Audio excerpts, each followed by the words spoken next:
तर धाराशिवमध्ये रमजान ईदचा उत्साह पाहायला मिळतोय। मुस्लिम बांधवांकडून सामूहिक नमाज पठण करण्यात आलंय।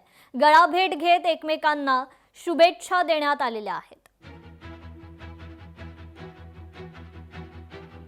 सर्व मुस्लिम बांधव आज या ठिकाणी पवित्र अशा रमजान महिन्याच्या नंतर ही ईद उत्साहात त्या ठिकाणी साजरी करतायत। या ईदच्या निमित्तानं मी भरभरून मुस्लिम बांधवांना मनापासून शुभेच्छा देतो।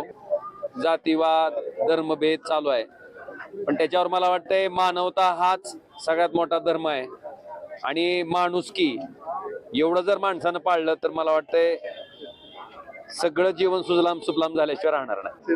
रमजान ईद हा 1 महिन्याचा उपवासानंतर हा सण साजरा केला जातो। जगभरात आणि आज आपल्या देशातही आपल्या शहरातही हा सण मोठ्या उत्साहात साजरा केला जातो। या ठिकाणी आपण बघतोय की मुस्लिम बांधवांना या सणाच्या निमित्तानं शुभेच्छा देण्यासाठी हिंदू बांधव सुद्धा खूप मोठ्या प्रमाणात या ठिकाणी उपस्थित आहेत आणि हाच जातीय सलोखा कायम आजपर्यंत आपल्या शहरांना जिल्ह्याने टिकवलेला आहे। इथून पुढच्या काळात हा सलोखा टिकवला तर निश्चितच आपले सगळे मिळून आपण चांगली प्रगती करू आणि आपण पुढे जाऊ आणि हा जो सलोखा आहे हाच कायम राहावा हीच आजच्या या पवित्र दिवशी प्रार्थना। 1 महिना रोजा धरून जो उपवास सोडून जे आहे ना, की 1 महिन्याच्या नंतर ईद उल फित्र साजरी केली जाते। 1 महिन्यामध्ये जे उपवास धरला जातो, नमाज पढ़ली जाते, कुराण पठण केलं जातं आणि वेगवेगळ्या म्हणजे माध्यमातून जे आहे की ईश्वराची प्रार्थना केली जाते आणि 1 महिन्यानंतर ही ईद साजरी केली जाते। तर हे बक्षिसाचा दिवस आहे।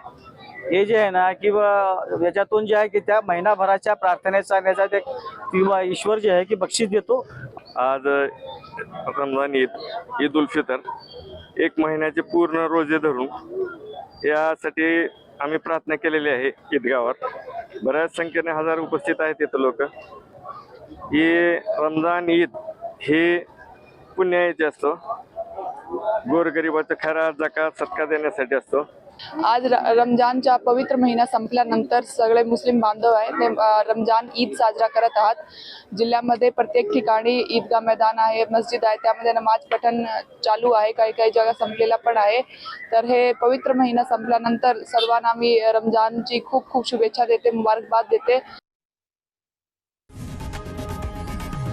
लोकशाही मराठी ऐका, पहा, जागरूक रहा।